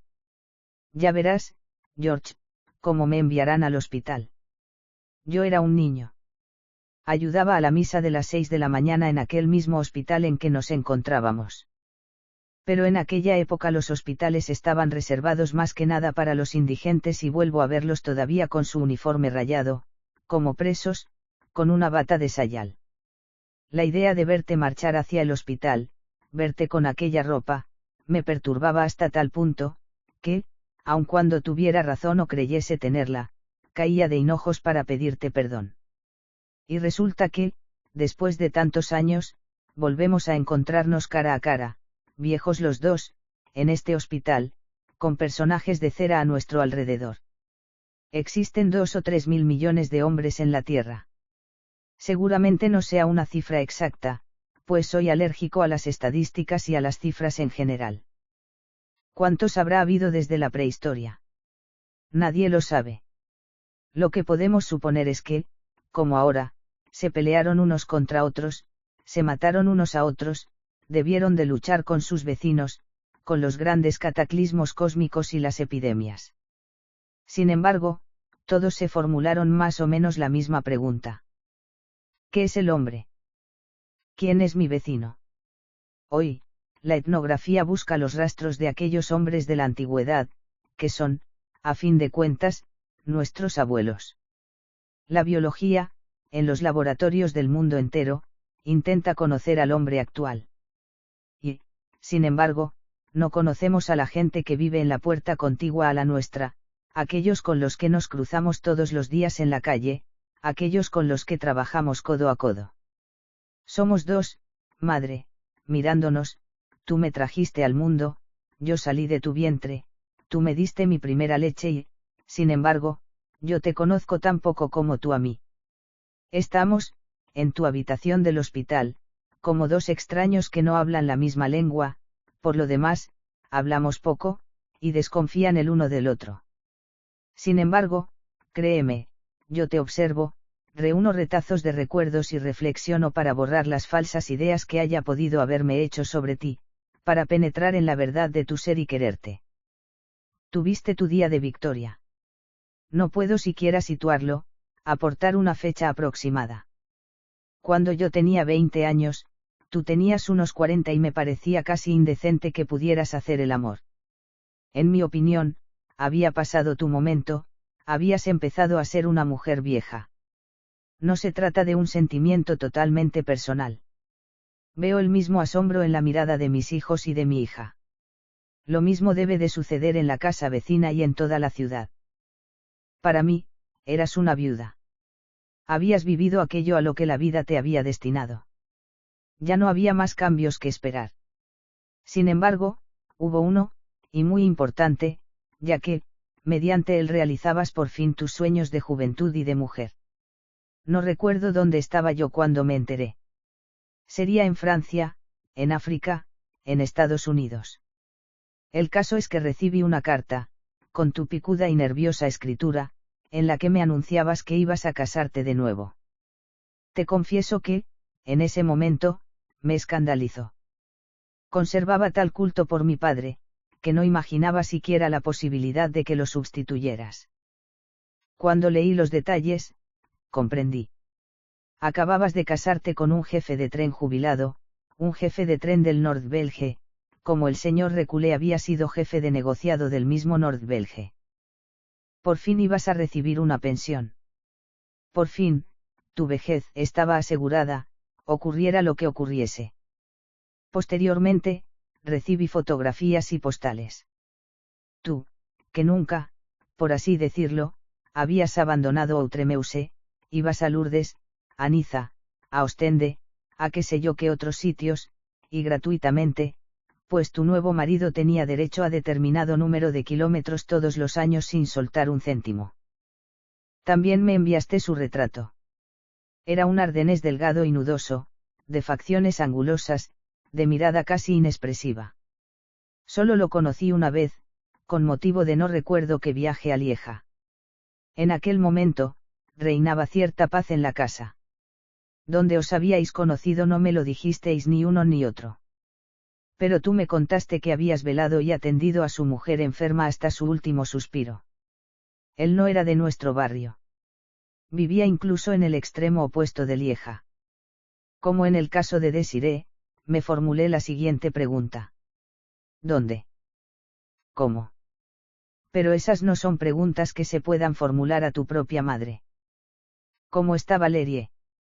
Valerie, quien había recorrido un camino tan largo contigo y con quien habías intercambiado tantos pensamientos íntimos. Me respondiste seca.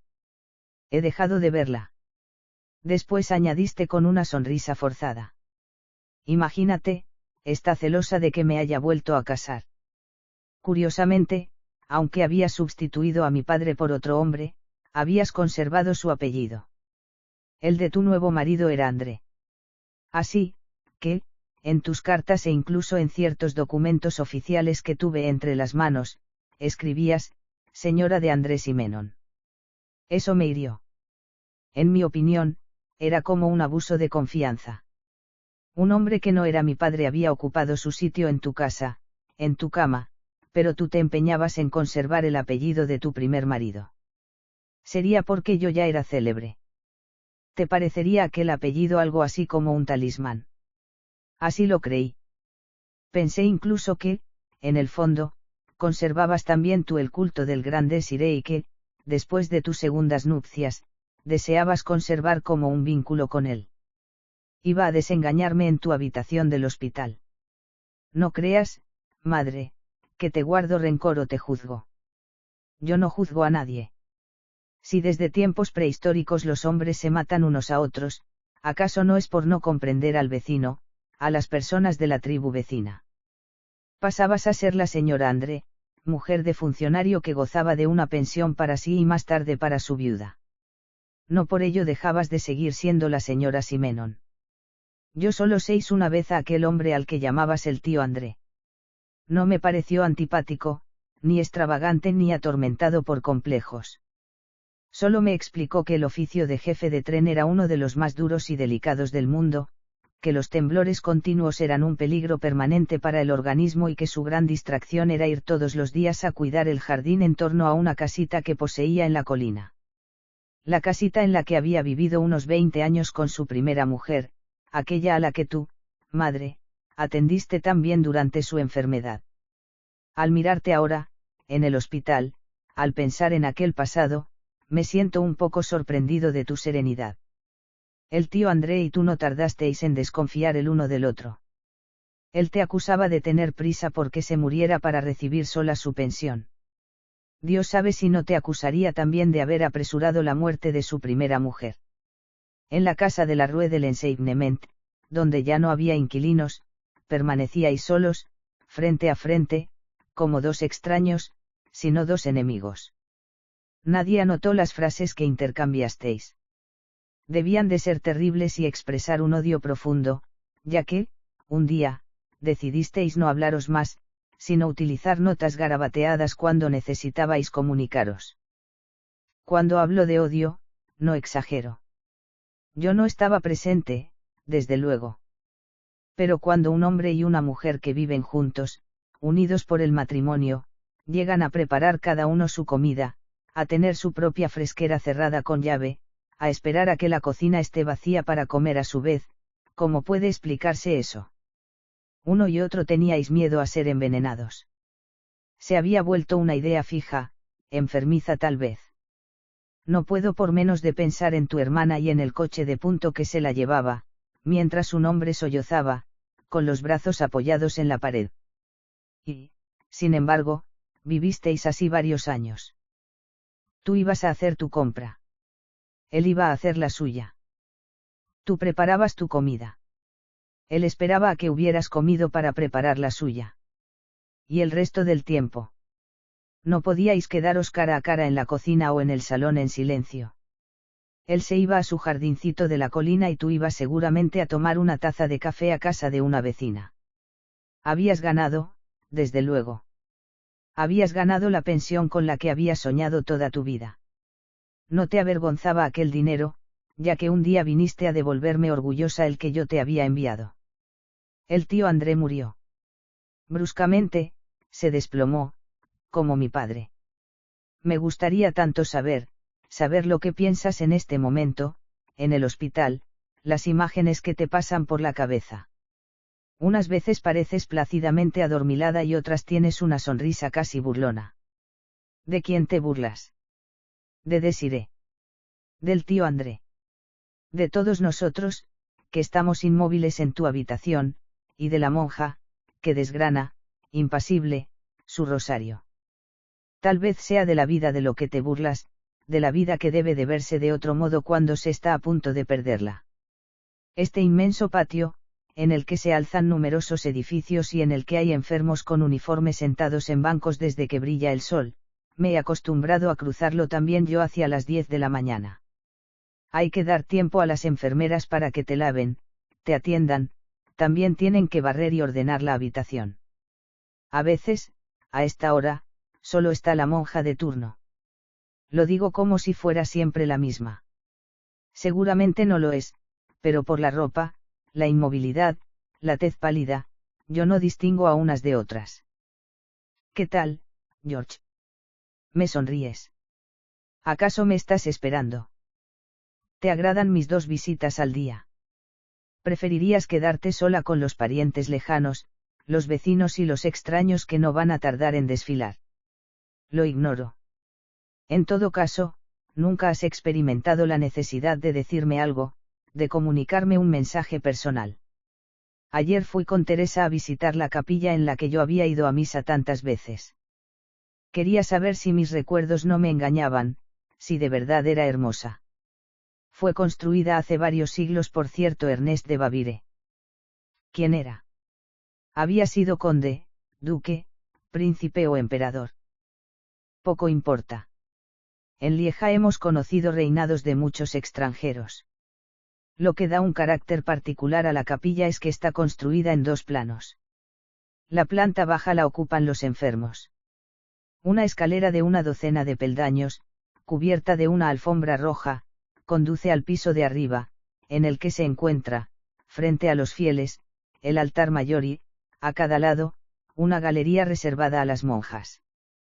Los domingos había 2 misas, una a las 6, como los demás días, y la otra, más solemne, a las 8. Entre las 2, me llevaban a un comedor, en el que me servían 2 huevos pasados por agua, rebanadas de pan con mantequilla y café con leche. Lo que recuerdo es el olor. No solo el olor denso de la habitación, que he vuelto a sentir en otros conventos, sino también el olor e incluso el gusto de las rebanadas, de los huevos, del café con leche. Pregunté a una monja que pasaba si vivía aún la anciana Sor Sacristín. Fueron a buscarla. Ahora es una mujer muy anciana, que ya no oye bien, ya no ve bien y tampoco, me parece, comprende ya bien. Naturalmente, no me reconoció. Yo quería comprobar un recuerdo. Los domingos y días festivos, yo llevaba una sobrepelliz de encaje fino que desplegaban con precaución y que me ponían con gestos minuciosos. Habría existido solo en mi imaginación. Por fin conseguí que me comprendiera Sor Sacristín, la que antes me ponía esas sobrepellices y las guardaba. Abrió unos cajones. Sacó cofres de madera en los que estaban guardados aquellos vestidos preciosos. Le hablé de la época en que ayudaba a misa, en que me ponía aquel vestido, pero mis palabras no despertaban eco alguno en ella. Algunos días, cruzaba los patios caminando a unos pasos delante del sacristán. Yo llevaba un alto palo de madera negra en cuyo extremo había una cruz de plata. En la otra mano, una campanilla cuyo significado conocían todos los enfermos con los que nos cruzábamos. Íbamos a dar la extremaunción a uno de ellos, que se les había adelantado. En la sala había al menos 20 camas y los enfermos también comprendían, se alzaban sobre un codo, se santiguaban. Eran los momentos que menos me gustaban y siempre me sentía oprimido. Sin embargo, la muerte en sí misma no me impresionaba. 2 o 3 veces por semana, después de la misa, había un responso y, por tanto, exequias. Ahora bien, aunque solo recibía 2 francos al mes por ir a ayudar a misa todas las mañanas, por cada responso me pagaban 50 céntimos, pues eso dependía del ayuntamiento. Y algunas mañanas había 2 responsos, uno tras otro. Almorzábamos en la ciudad Teresa y yo. Ni una sola vez fuimos a un gran restaurante.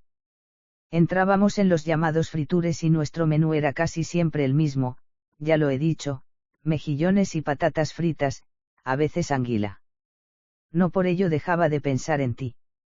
Me preguntaba siempre si no se habría producido en mi ausencia el acontecimiento que todo el mundo esperaba y me apresuraba a regresar al hospital. Cuando viviste 2 o 3 semanas en Epalinges, después de que se te hubiese caído encima el armario en el que estabas buscando tus monedas de oro, no me atrevía a dejarte volver a Bélgica. Tu salud era delicada. No quería imaginarte sola en tu casita. Y tú te negabas, obstinada, a que yo te ofreciese una compañera que velara por ti. Si la palabra, obstinado, puede aplicarse a alguien, es sin duda a ti. Durante varios años intenté que aceptases la instalación de un cuarto de baño. Ponías a los fontaneros en la puerta. Insistí también para regalarte un televisor. Tardé más de 2 años en lograrlo. Es cierto que después disfrutaste mucho con él. La mayoría de tus vecinos y vecinas no tenían, de modo que, casi todas las tardes, se reunían en tu casa algunos de los vecinos de tu calle. No menos me espantaba tu aislamiento.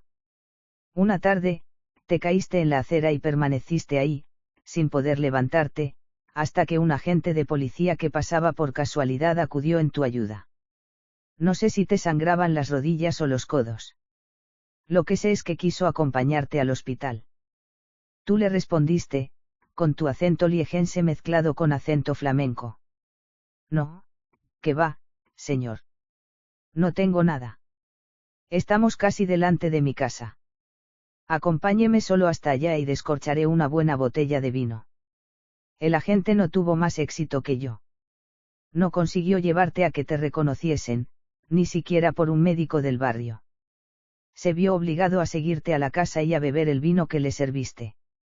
Como ves, la palabra, obstinado, parece haber sido creada para ti. Pero ¿y si un día no te hubieras sentido con fuerza para levantarte de la cama? Si no hubieses podido ir hasta la Rue Puig-Sensoc a comprar algo de comer. Yo no quería dejar que te marcharas. Hablé de ello a mi médico de Epalinges, quien te hizo varias visitas. Me dijo que de nada servía llevarte la contraria, que incluso era muy perjudicial. Yo deseaba instalarte en uno de los asilos de ancianos que existen entre Ginebra y Montreux, es decir, a 2 pasos de mi casa. No se parecen en nada a los asilos de viejos, nada tienen de triste o de siniestro. Recuerdan más bien a hoteles de lujo. Pero tú no querías lujo. No querías asilo de ancianos.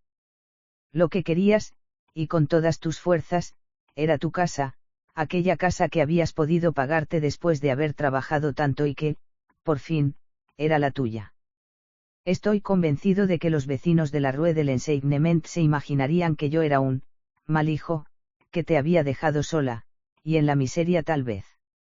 Fue necesaria una carta de una de mis primas, casi de la misma edad que tú y que iba a verte de vez en cuando, para que pudiera yo dar, por fin, muestras de autoridad y llevarte la contraria. Te habías quedado varios días sin salir. En el refrigerador enmohecían carne, un trozo de tarta, qué sé yo, y con eso te alimentabas. Para no ceder, comprendes. Yo también comprendía. Mi médico me dijo incluso: si la desarraiga usted, apresurará su fin. Pero debía dejarte comer alimentos estropeados, correr el riesgo de que un día un vecino preocupado hiciera derribar la puerta y te encontrara muerta desde hacía una semana o 2. Me informé. Encontré, no lejos de Lieja, una propiedad muy hermosa, entre la vegetación, con un jardín inmenso. Unas monjas admitían en ella a algunos huéspedes y pude comprobar que éstos recibían todas las atenciones necesarias. Mandé abrir una pared para instalarte un saloncito. También mandé instalar un cuarto de baño. Estabas en tu casa, en un apartamento en el que no dependías de nadie. Te llevé allí. Mostrabas más que nunca tu sonrisa, a la vez un poco burlona y resignada. Obedecías, pero no de buena gana. Por lo demás, al cabo de unos días, pese al gran confort, insististe para que volvieran a llevarte a tu casita.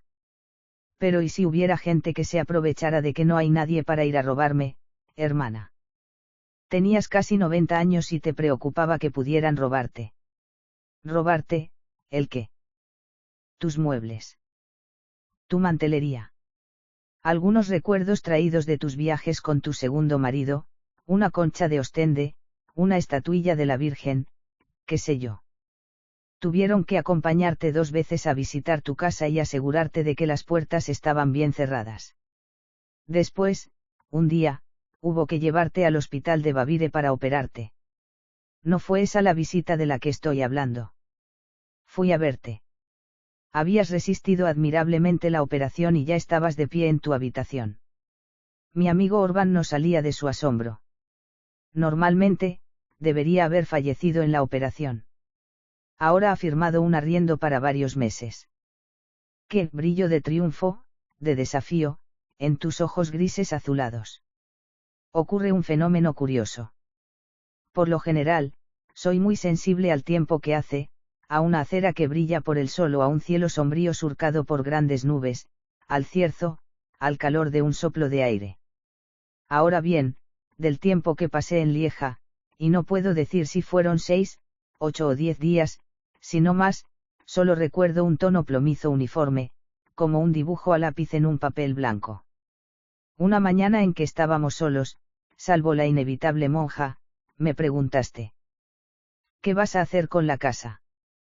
Era la primera vez, desde que me encontraba en aquella habitación, donde agonizabas lentamente, que hacías una alusión indirecta a la muerte. Cuando yo era niño, y después adolescente, hablabas con frecuencia de ella, con cierta, me atrevería a decir, satisfacción. Cuando yo me muera, hijos. O bien. Cuando yo ya no esté, comprenderás. Pero eso fue hace más de 50 años. Ahora que la muerte está, por así decirlo, rondando ya en tu habitación, no dices ni palabra. No pareces temerla. Supongo que la miras de frente y que a veces te impacientas un poco incluso, al ver que tarda mucho en llegar. ¿Qué harás con la casa? Te respondí lo que ya te había dicho antes. Se la dejaré enteramente a mi sobrino. Con los muebles, la mantelería y todo lo que contiene. Todo. Era una promesa que había hecho hacía mucho a mi hermano.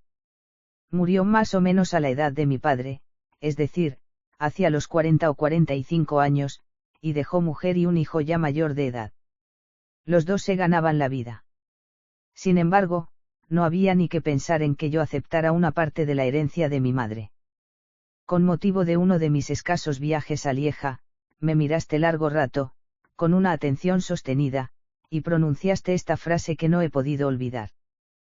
Qué pena, George, que fuera Christian el que muriese. ¿Acaso no quería decir eso que, a tu juicio, según tu corazón, era yo el primero que debería haber desaparecido? Por lo demás, añadiste. Era tan tierno, tan afectuoso. Seguramente yo no lo era o procuraba no dar muestras de ello. La casa. Tu casa. La tuya de verdad, ladrillos, ventanas, suelos que solo te pertenecían a ti. Tenías más de 80 años, cuando mi prima María, tu última parienta, que tenía más o menos la misma edad que tú y seguía escribiéndome de vez en cuando, me dijo que te había encontrado en lo alto de una escalera pintando las paredes del pasillo. También pintaste las paredes del patio. Tu casa no era una casa cualquiera, era un símbolo. El símbolo del éxito final de la hija menor de la Rue Feronstree, el símbolo también del resultado de tu voluntad. El barrio de Outremeuse está habitado por la gente humilde, como me gusta a mí llamarla, a falta de poder calificarla de otro modo. La Rue Puitsen, soc, estrecha, hormigueante, con su ruidoso tranvía que parece colarse entre las tiendas, es la arteria central. Eso es el Outremeuse de los Simenon. Raras veces pisabas la cocina acristalada y apenas conocías a mis tíos, mis tías y sus hijos. Ignoro cuántos primos y primas tuve por esa parte, como decíamos. Unos 30. No creo exagerar mucho y todos iban, los domingos por la mañana, a buscar su moneda de 5 céntimos. El campanario de Saint Nicolás estaba a menos de 50 metros. Antes de que yo me marchara, a los 19 años y medio, viví contigo en 2 o 3 casas y todas se encontraban, como la tuya, a la sombra del campanario de Saint Nicolás. Nos mudábamos porque expiraba el arrendamiento o porque habías encontrado una casa un poco más espaciosa. Los muebles recuperaban su lugar exacto, porque todas las casas del barrio están construidas más o menos a partir de un mismo modelo. Viven en ellas modestos jubilados, empleados, encargados, viudas con pensión, lo que yo llamo la gente humilde y, aún hoy, me considero uno de ellos. Tu casa era la última, a unos pasos de aquella en la que viví antes de trasladarme a París. Nunca dormí en ella. Nunca me quedé en ella más de 1 hora o 2, de paso. Y las últimas veces que fui a verte me sentí desconcertado. Siempre había conocido, por ejemplo, el mismo comedor más o menos de estilo Enrique III con cabezas de leones esculpidos en las 4 esquinas de la mesa, el aparador con vidrios multicolores, las sillas con asientos de imitación de cuero de Córdoba. Un buen día, encontré 2 comedores, 2 mesas más o menos iguales, 2 aparadores con cristales coloreados, sin contar unos sillones que no conocía. Lo más extraño, no me atrevo a decir, lo más divertido, es que tú misma no te orientabas.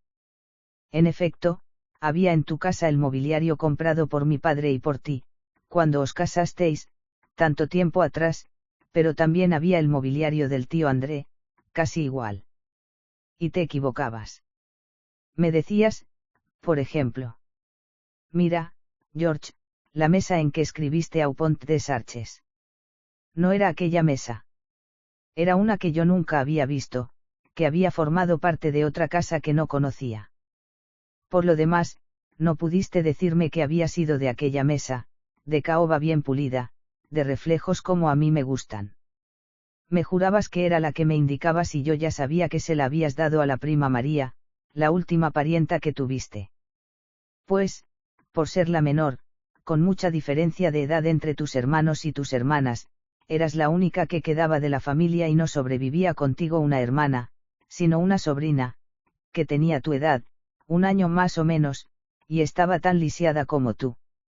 Cuando su estado de salud no le permitió visitarte más, no volví a tener muchas noticias tuyas, aparte de tus cartas, una vez muy de tarde en tarde. Pero empezabas a mezclar las ideas, a mezclar las fechas, incluidas las épocas, hasta el punto de que llegaste a hablar del tío André como de mi padre. Mezclas aún personas y fechas en tu cama del hospital. Lo dudo. Tu mirada es de una lucidez inesperada. Hablas poco, desde luego, sobre todo, como ocurre casi siempre, cuando estás rodeada de visitas.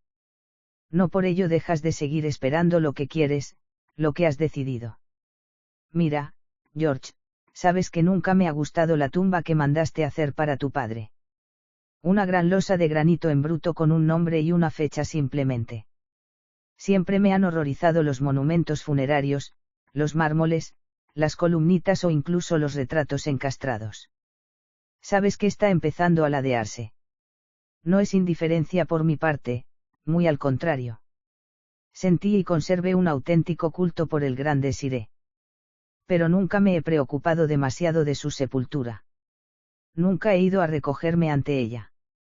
Cuando necesito sentirlo cerca de mí, me basta el pensamiento. Aquella vez añadiste, madre, sin darte cuenta de la barbaridad que decías. Preferiría que me enterraran en el panteón del tío André y su mujer. Me quedé petrificado. Con los años, habías acabado confundiendo a los dos hombres que habían compartido una parte de tu vida. Habías querido de verdad a mi padre. Hoy me lo pregunto. Los proyectos que hacías desde el comienzo de tu matrimonio no eran proyectos para los dos, sino para ti. Pensabas ya en tu casa y ahorrabas sin decírselo. Era tu dinero. Era el que tú ganabas atendiendo a tus inquilinos. Pero no por ello dejaba de ser una especie de hucha personal, por así llamarla, que, a mi juicio, es lo opuesto al amor. Es cierto que no amaste más al tío André. Me pregunto, de pasada, ¿por qué lo llamabas el tío André? No era tío de nadie. Nunca tuvo hijos, tampoco perteneció a orden religiosa alguna. A pesar de todo, era el tío André. El que era mi padre era Desiré.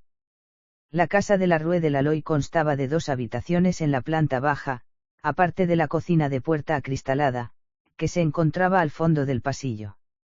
Esas 2 habitaciones estaban atestadas de muebles de comedor, de antiguos sillones, y tenían las paredes adornadas con fotografías de Christian, de mí, del tío André, de su mujer, de mi padre. En una palabra, 2 familias se encontraban mezcladas en las paredes, 2 mobiliarios que tú misma no podías distinguir, pues atribuías a un matrimonio joven lo que pertenecía, en realidad, a un viejo jubilado. Eso siempre me trastornó. Me pregunto incluso si no sigue trastornándome aún. Yo he estado casado 2 veces. Vivo con una tercera mujer. Pero no se me ocurriría mezclarlas en mis recuerdos. Mis hijos conocen el origen de cada mueble, de cada objeto, de cada cuadro. Pero estoy seguro de que no les interesa. Como ves, madre, no tengo nada que reprocharte y no te reprocho nada. Seguiste el curso de tu vida con una fidelidad extraña, si no extrañísima, a tu objetivo. Lo has conseguido. Tal vez por eso, en tu cama del hospital, tu mirada es tan serena, por eso también pasa a veces por ella un destello de ironía. Vulgarmente, podríamos decir. Se la has pegado a todos. Mi querida mamaíta, como ves, repito casi los mismos términos con los que he comenzado esta carta, probablemente porque estoy también emocionado. Una noche, en el momento en que me iba a ir a la cama y ya me había quitado la ropa, recibí una llamada telefónica del hospital en la que me anunciaban que habías muerto. Yo esperaba que ocurriera de un minuto a otro. No por ello dejó de resultarme una conmoción violenta la realidad. Volví a vestirme a toda prisa. Me precipité hacia el hospital, hacia tu cuartito, al que ya me había acostumbrado y cuya personalidad había olvidado. Te encontré con el rostro sereno, con una serenidad que no se tiene en vida. Te besé en la frente, como había besado a mi padre, y me senté a tu lado. La monja seguía allí, tan inmóvil como si nada hubiera ocurrido. Le pregunté si había sufrido y me respondió que no. Contra mi voluntad, seguí pensando. Echaba de menos aquella semana que acabábamos de pasar juntos, por así decirlo, sin hablarnos. Me parecía que no había acabado, que el contacto no había sido completo. Ahora bien, no quería dejarte marchar sin haberte conocido, sin haberte comprendido. Tus ojos ya no tenían expresión, sino una fijeza extraterrestre. Tus labios habían cobrado de una vez por todas un pliegue misterioso, que yo no lograba definir. Ironía, placidez, qué sé yo qué. Me inclino por la placidez. Te habían lavado. Estabas hermosa. Estabas regia, imperial, en tu camita y en torno a ti no había sino seres humanos con todas sus vacilaciones, sus problemillas y sus angustias. Habías superado todo eso y nos dominabas con tu inmovilidad fija. Seguí pensando. Seguí intentando comprenderte. Y comprendí que durante toda tu vida habías sido buena. No necesariamente para los otros, sino buena para ti, buena en el fondo de ti misma. Habías luchado para alcanzar el fin que la niña de 5 años se había fijado. Habías apretado los dientes. Pero tenías necesidad, siempre tuviste necesidad, de ser buena, de sentirte buena. Y, por eso, madre, pasaste tu vida sacrificándote. Te sacrificabas por el primer desdichado que pasaba, por las familias que se rompían, por los aislados, iba a decir por todos cuantos pasaran por la calle. Para todos tenías en tu corazón tesoros de ternura y paciencia. Nada te desalentaba. Al contrario, cuanto más difícil era la tarea con mayor ahínco te entregabas a ella. ¿Qué tiene de extraño que no te inclinaras, a tu alrededor, sobre aquellos a los que considerabas los bienaventurados de este mundo? Éramos nosotros. No nos veías o nos colocabas en la categoría de los satisfechos. Procedías de muy abajo, de los que no habían recibido nada, para quienes cada pequeña alegría era una conquista que se había de arrancar con la fuerza de los puños. Seguías luchando. Tu tarea no había terminado. Habías trabajado, con tus inquilinos, hasta que fuimos al colegio. Nuestro porvenir, a tu juicio, estaba asegurado. No el tuyo, no el de otras personas a las que te encontrabas cuando ibas a hacer recados por el barrio. Entre nosotros, con nosotros, no era bondad, era el amor materno. Ahora bien, había de ser bondad. No solo bondad para los demás. No esperabas agradecimientos ni reconocimiento. Era necesario, era indispensable, que te sintieras buena. Y, después de los 8 días que pasé en la habitación de tu agonía, creo que por fin lo descubrí. Habías nacido, como tu padre, como la mayoría de tus hermanos y hermanas, con una tendencia a cierta morbidez, hoy se llamaría neurosis. Teníais, tanto unos como otros, una sensibilidad extrema. Todos intentaban en vano defenderse mediante el alcohol. La menor, que había asistido a aquella lucha de toda una familia, aquella decadencia progresiva de unos y otros, decidió, de muy joven, salvarse por sí misma. Era la jovencita de cabellos vaporosos y casi blancos del Innovation, la confidente de Valerie, la que admiraba los andares garbosos de Desiree y después, más adelante, su hermoso saludo con el sombrero. Una vez casada, con un hijo que chillaba, comprendiste que no era bastante. Alquilaste una casa. Tomaste inquilinos. Te impusiste una auténtica vida de esclava. Hasta la muerte de Desiree. ¿Cuántos años después te volviste a casar? Ya no recuerdo. Te acercabas a tu objetivo, la seguridad, la dichosa pensión. ¿Cómo podría guardarte rencor? Sé que durante la guerra escondías tus monedas de oro bajo el carbón. Se podría haber pensado que eran para ti, que era avaricia. Ahora bien, al mismo tiempo hacías bolsitas de ganchillo para cada uno de mis hijos. Yo te enviaba dinero para que vivieras desahogada. Llegó el día en que pudiste venir a devolverme todo aquel dinero. Como ves, madre, eres una de las personas más complejas que he conocido. A menudo, al pensar en ti, evocaba el coche de punto que había venido a buscar a tu hermana. Entre nosotros dos solo había un hilo. Ese hilo era la voluntad feroz de ser buena, para los demás, pero tal vez, sobre todo, para ti. Notas. 1. Se tradujo del original pre-André, padre André, por tío André, de ahí la extrañeza que suscita en el autor el que llamaran padre a una persona que no tenía hijos y que no pertenecía a ninguna orden religiosa. N de la E.